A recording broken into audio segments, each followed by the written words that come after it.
Hi, guys. Welcome back to another episode of All the Way In. I'm really excited for this week's episode and for my guest this week, Kelli McGroarty.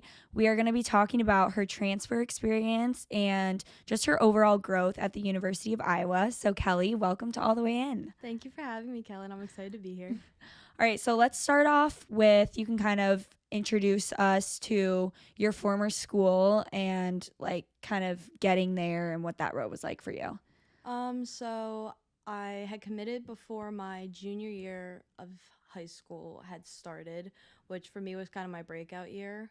Um, and I committed to a school called Lasalle in Pennsylvania. It was in the A10 conference.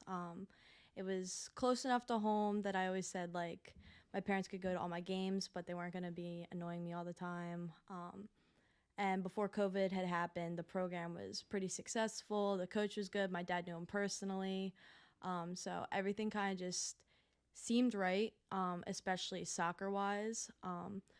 But kind of through my experience there, I realized that I needed a lot more from life itself. And I just need a lot of different things than what that school had to offer. Yeah, so you also played lacrosse at LaSalle. So what was that experience like? Did you go into college thinking that you were going to play two sports or like how did that come up? So first off, my experience with the LaSalle lacrosse team was awesome. I love them. Um, they texted me before this season, a few of them, and reached out saying good luck. I texted them. They won Oh, their that's first amazing. game. Yeah. Yeah, so I very much enjoyed them and made a lot of close friends. In high school, when I originally was talking to my soccer coach, I had been asking to join possibly the basketball team. Um, at the time, that was my probably second best sport. I teetered with it being my favorite for a few years before high school. And he originally said that like he had talked to the basketball coach and it would be set if I decided to follow through. But COVID happened, so Mhm. that kind of fell through. And then just our season being in the spring and me wanting to kind of fully focus on soccer, I kind of forgot about it. And then with my sophomore year kind of being a mental struggle for different reasons, I was needing something else to kind of bring joy and want to keep me there. And so that's when I walked on the lacrosse team, and it definitely saved me for that year. And then after my junior year, I decided to transfer then instead of finish my lacrosse season, which I really wanted to do. Um, but I knew soccer wise, I had to be here in Mhm. Iowa in order to kind of get that foot in the door early on instead of going right into the season. Yeah. So what was your experience like walking on that lacrosse team? You're already at school playing soccer, a different sport. So how did that go? I had been back and I'd seen a high school lacrosse game on my old team, and I was like, wow, I really miss it. And I was just starting to think maybe this is something I want to go back out and try. And I reached out to my soccer coach, made sure it was okay with him, and then I reached out to the lacrosse coach. And I was supposed to have a tryout kind of just to see if I could move essentially and if they wanted to even take me. And I ended up by like tearing my quad. So, and it was during soccer. So I was like, I can't try out. So I was like, I can offer some video for now. I have some clips from high school. I sent that and I didn't need to try out.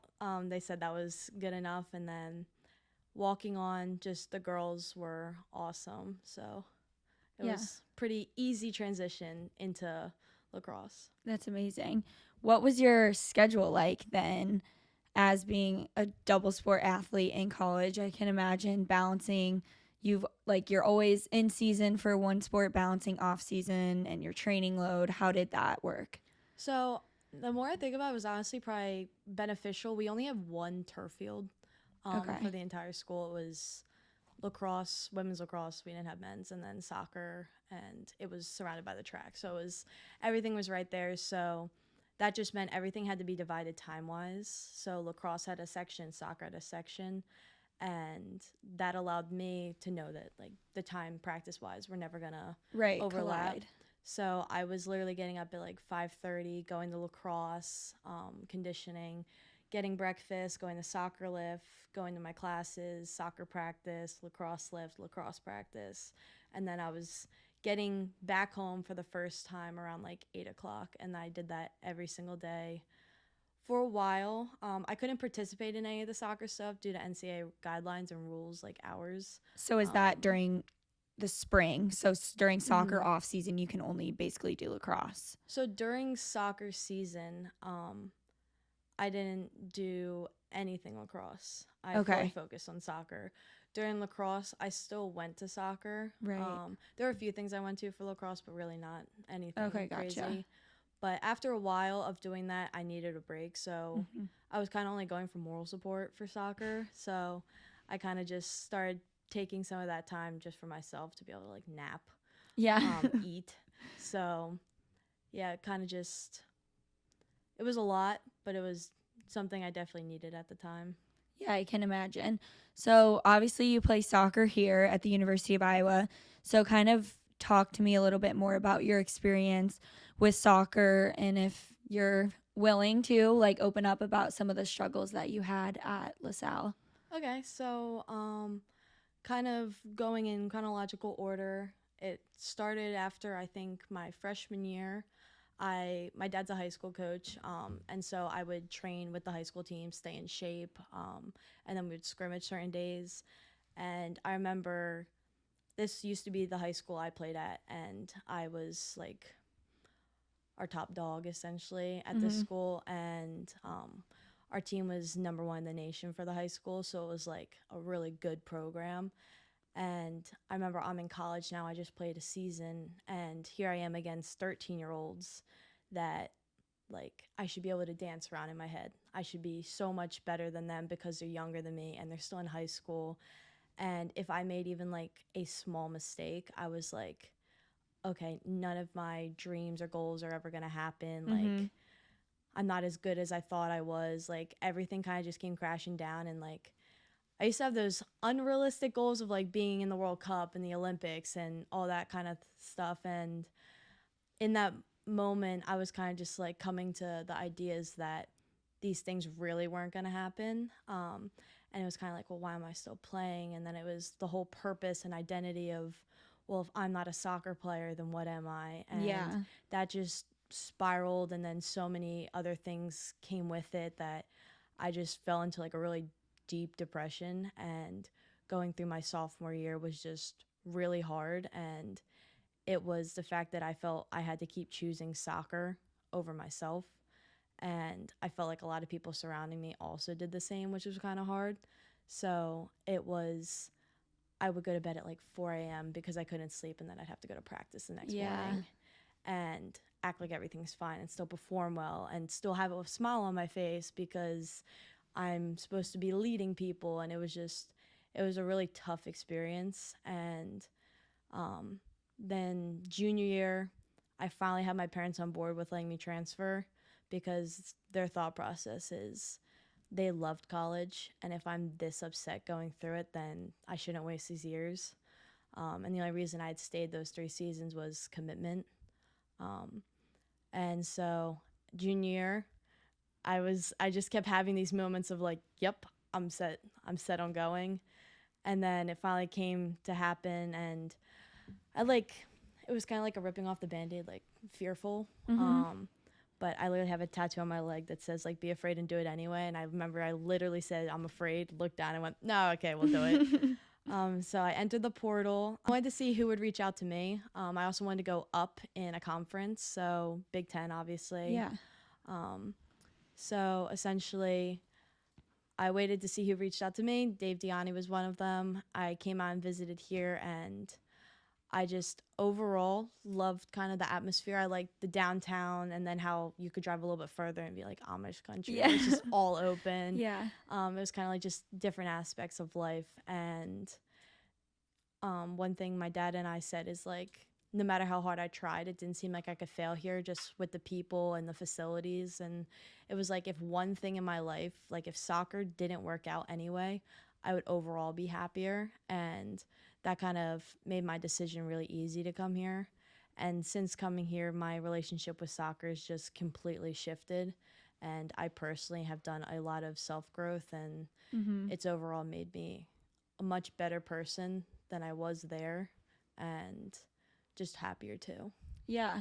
Do you feel like there, like before you decided like, okay, I'm going to transfer. This is what I'm going to do. Do you feel like there was like a stigma kind of surrounding the idea of transferring? I feel like, I mean, now it's a lot more popular, obviously, for people to transfer, but I feel like kind of back then, a few years ago, it was like, oh, well, you're at this one program, you committed yourself to this one program. Did you feel like stuck almost, like it was going to be a bad thing to leave?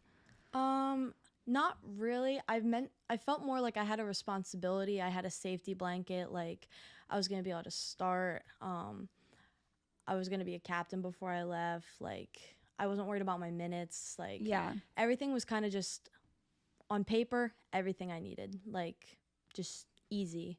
Um, and what made it a little easier with transferring was there was an ongoing joke throughout every one at the school of transferring, which says a lot, but it was more so looked as I was one of the ones that got out. Um, and it wasn't a great place to be around. Like, it was a really hard environment to be like, just thrive, I guess. And I still didn't really know about the stigma of transferring anyway, because when I commit to something, I'm fully in on it. Like, Yeah. the hardest part was letting go of the fact that I'm being loyal versus choosing myself, Right. and just doing what's best for me. And that was probably the hardest part, was getting rid of my commitment and my loyalty and being able to choose myself. So going through the transfer process, what kind of like things and values were you looking for in your next program? Obviously, coming from a program that you struggled in, you weren't doing good, and mentally you didn't feel like was supporting you in the right ways. Like, what kinds of things were you looking for? At the time, and what I would say now, which I got very lucky with, are very different. At the time, I wanted to be in a better program. I wanted to improve. I wanted to be around people that were not only talented but self-driven, held themselves accountable, which is all stuff I did find here. I wanted a program and a facility and people that knew what they were doing, and that everyone wanted each other to succeed. Um, but since getting here, and what I would tell people now is more so like, find where you're overall going to be happy. And then whatever's like most important to you, don't settle on that aspect. So it's like soccer was the most important thing to me, and I didn't settle on that coming here. But I also found like the culture of being here versus the East Coast is very different, and I love the culture here. Like, everyone's genuine, very welcoming, like warm, like, and just good people, and I very much enjoy that. It's not that there wasn't that on the East Coast. It was just a very different type of culture. And then on top of that, I was in a very poor area of Philly. Yeah. So we had shootings like every day. Like, it was, okay, stay in your house for another 15 minutes. Like, it was just not an environment that was safe anyway. So the other thing is environment. Like, do you like the city? Do you like being around people?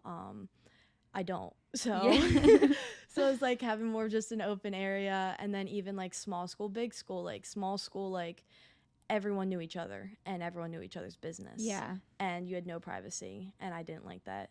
And where here, like, you're meeting new people all the time, and there's so many different types of people, and it's like the people I choose to be in my life know about me, where people that don't, they don't get to. And I like knowing that there's that difference.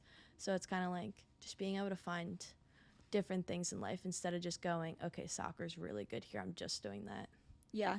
Do you think you missed a lot of those things in your initial recruiting process?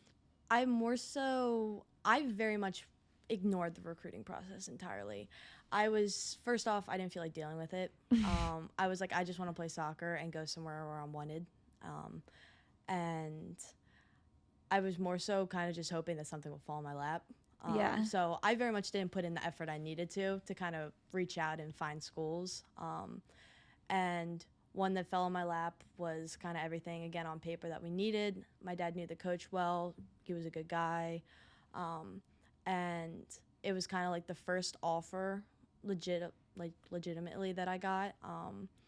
And I know we're not supposed to say this, Dave, but I got a lot of money. So it was kind of like my parents looked at it as I wasn't going to be able to get that anywhere else. Yeah.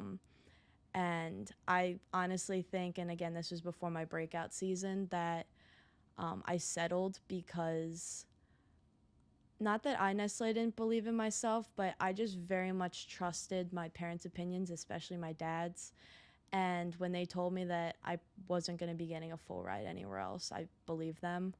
And they told me how great this like college was, and I think they were very biased in the sense that they weren't going to have to be paying for my college and they didn't want to risk that.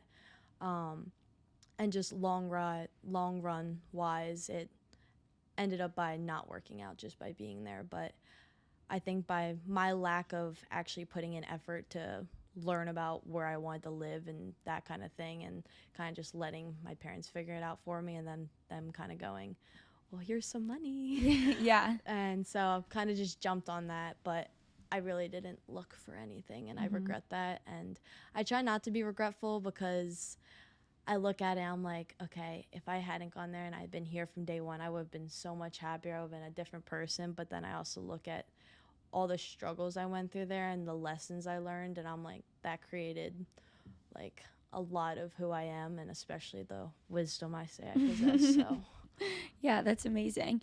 How do you think you then, like, looking at Iowa, and I don't know how many other schools you looked at in your transfer process, but how did you kind of look at the different attributes that you wanted in those schools and be like, yeah, I know this program has those things? honestly, this time I kind of went off a feeling. Um, I had schools reaching out that I really wasn't interested in, and if I wasn't getting that initial interest right off the bat, then I was like, they'd have to really wow me with something for me to want Yeah. to go there. Where I was originally looking at St. Louis, which was in the same conference, which a little taboo. But I loved playing against them, the way they were coached, the players. I remember after the game, like I was, my ankles were always messed up, but like two of the girls like came over to me and like said I did a great job, and like their coach did after, and like we had scored early on them and they came back and won, and it was just the way that they were being coached and the way their culture seemed to be. I was like, I could see myself being a part of that. um, Luckily I scheduled my visit to Iowa first, because David reached out and I'd been talking to him, and then when I came out here again, it was just a feeling of I really could see myself being here, and the sheer fact of even if soccer didn't turn out well, other aspects of my life were going to be a whole lot better here, and that's kind of why I chose Iowa. Yeah, I love that you talk about that because I think that's literally like the most important part of your recruiting process, and something I am very lucky to have learned like through my brother. He played college baseball for 2-3 years and hated his school, like hated the experience, and just kind of settled, kind of similar to you, for a school that he knew he wasn't going to be happy at, but like was just envisioning baseball. And so, like, for me, something that I was able to really learn from that was like going on visits, really trying to acclimate yourself in as many programs as you can, and seeing, like, okay, do I like this campus? Do I like this city?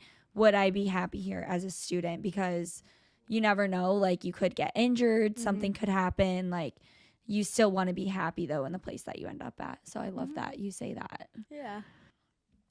Let's get into your experience here so far at Iowa and the transition that you made coming from the A10 to a Big Ten school. Was the transition for you difficult when you first got here?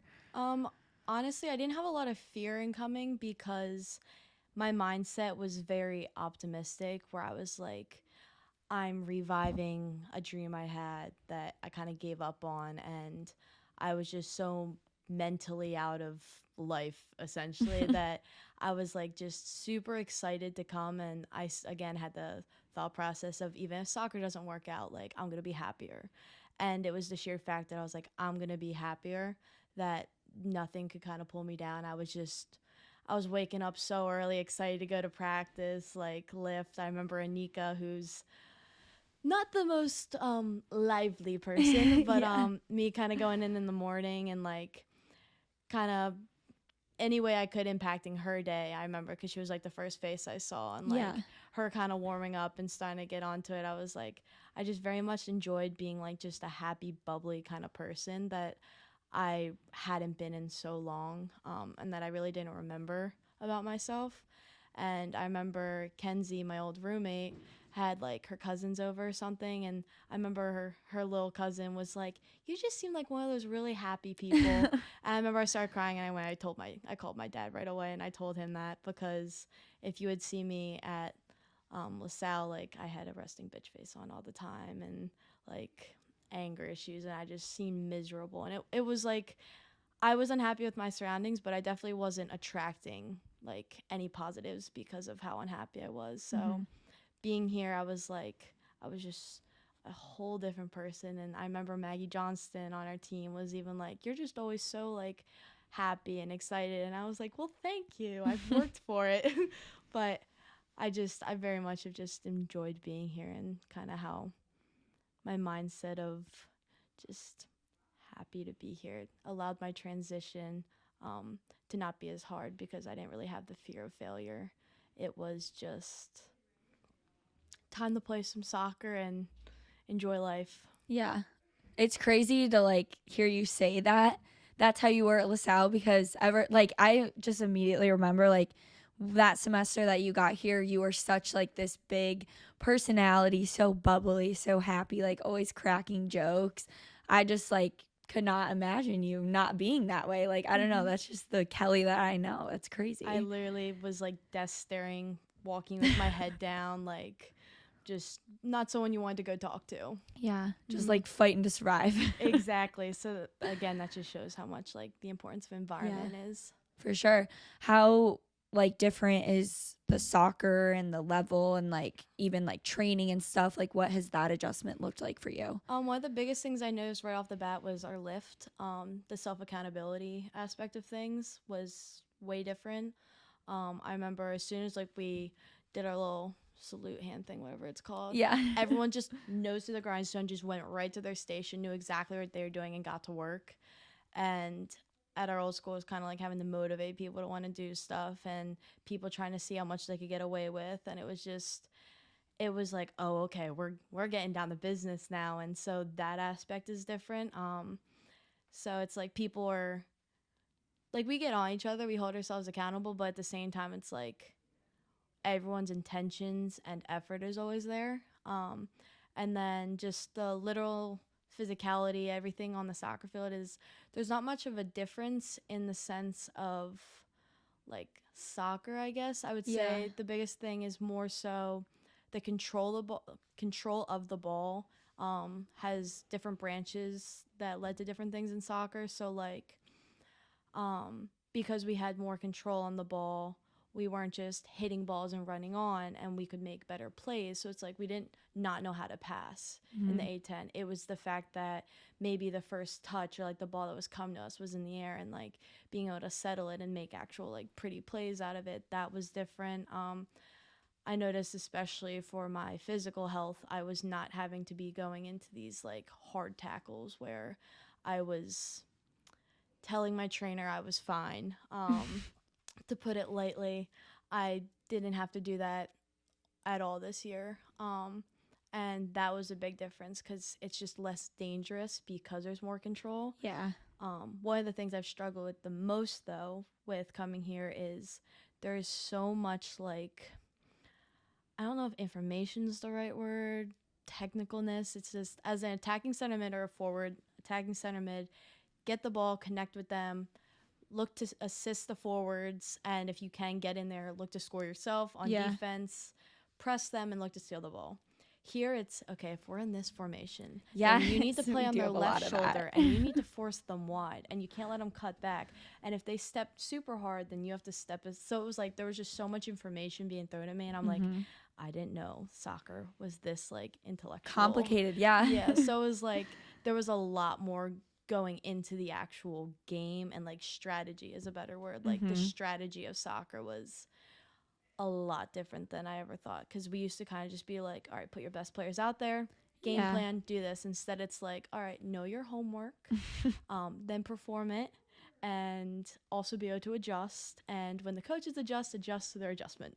Yeah. So there was just a lot of technicality that I hadn't been taught. And being a senior, I was like, I'm behind and I'm supposed to be ahead. So that was a little bit hard. Yeah, I feel like it's so interesting, like talking to even like some of my friends back home and stuff, and like even like stuff like film. Like I don't know what your guys' film looked like at Lasalle, but I have some friends who don't do like any film before a game. They're just like, yep, go out there, good luck. Like this is their best player, and like or even get their formation or like their starting lineup literally right before they get on the field to start the game. I'm like, I could never imagine doing that. Like it's just so different. We did way too much film. We had like 3 hours of film and like a PowerPoint. Wow. And a lot of it was unnecessary. Yeah. And it was just, we didn't need all that. The film we do here, I like how it's kind of like precise, straight to the point. Give me the information I know. This is what we want out of the offense. This is what we want out of the defense. And this is the overall game plan. These are the formations they might play today on offense when they transition. These are your starters, key players. What are their tendencies? And it's like just knowing, I know that sounds like a lot after this scramble it off, but it's like just knowing that little bit, because it's not that hard in the grand scheme of things to know that, because it's like, okay, their best player is a forward and she's super fast and this team looks to kick the ball long.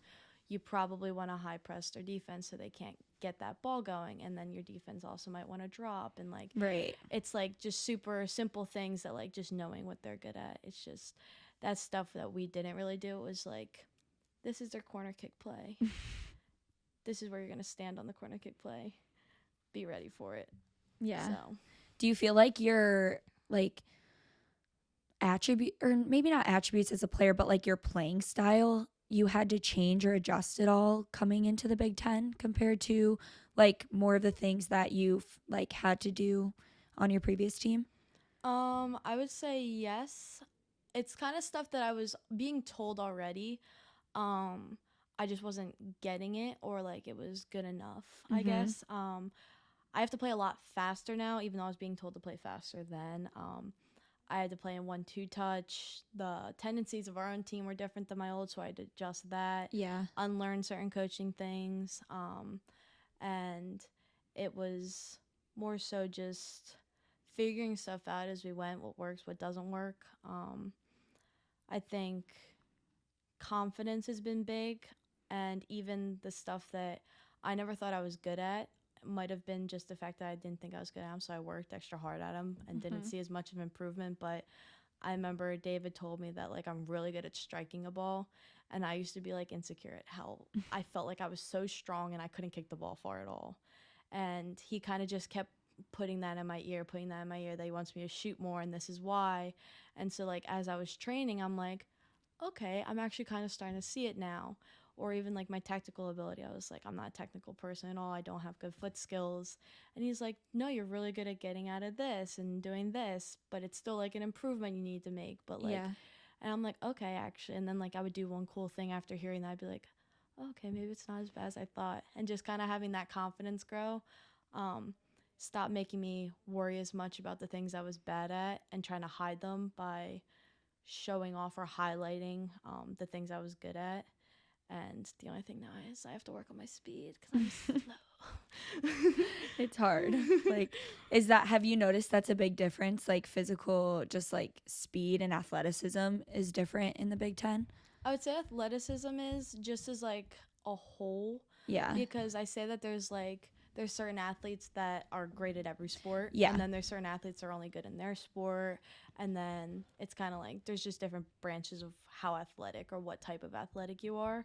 I'd say there's just a lot of overall athletics in the Big Ten. And again, it's not necessarily that like people are stronger or people are faster, because you have that kind of anywhere I feel like you go. Yeah. It's the way that people use their body and like the movements they do that make things a lot harder, because it's like I could go shoulder to shoulder against the same person, like same like build and everything, but the person before might just literally go shoulder to shoulder, where this person might hesitate and then like slip in between and like steal the ball. So it's like it's just different in that sense. Yeah. Have you struggled to kind of like adjust with just like your mentality and your mindset? Like, has that been difficult at all for you when like adjusting to this level? Yeah, I would say that's honestly one of the biggest things that I've kind of worked on. And it would kind of be from the complete opposite, I feel like, of what you would want to be almost telling a soccer player. I owe a lot of it to Aubrey and my current boyfriend, to be honest. I was always super hard on myself and like negative, and just a lot of my upbringing was, if I am not by far the best player on the field with this many stats and all this going along with it, then I am nothing and I should be disappointed in myself. And so it's really hard to satisfy when you're like, I have to be like getting a hat trick every game, and that just first off doesn't happen. And I could do great one game and still be upset because one thing went wrong. And so one thing I worked on was just kind of being happy for, first off, everyone, and then also like, in a sense, taking away the pressure of having to have those achievements. So like I remember I started all spring and then started off the season, and then by senior day I was the only senior not starting. And I remember I was like, you gotta be kidding me. Like, this is so rough. And then I remember we played Rutgers, which is the school right by my hometown and where a lot of my teammates went from that high school. And I was like, I want to beat them. And that was a game I was looking forward to the most. And I didn't start that game. And I remember that like a freshman, Sophia, who I love to death, like she started over me and she did a lot of the games. And in that game, like everyone was killing it. And for like one of the biggest mind shift changes that I had was that game. I was like, I honestly don't want to go in because I don't want to mess up the mojo that they got going on right now, because like they're gonna get us to win.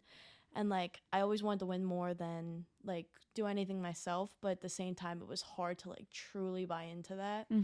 And I remember I was just like, let them do it, like they're kicking ass right now and I don't want to essentially ruin that, but like at the same time having the mindset of, if they do put me in, then I'm gonna do my best. And it's like kind of exciting.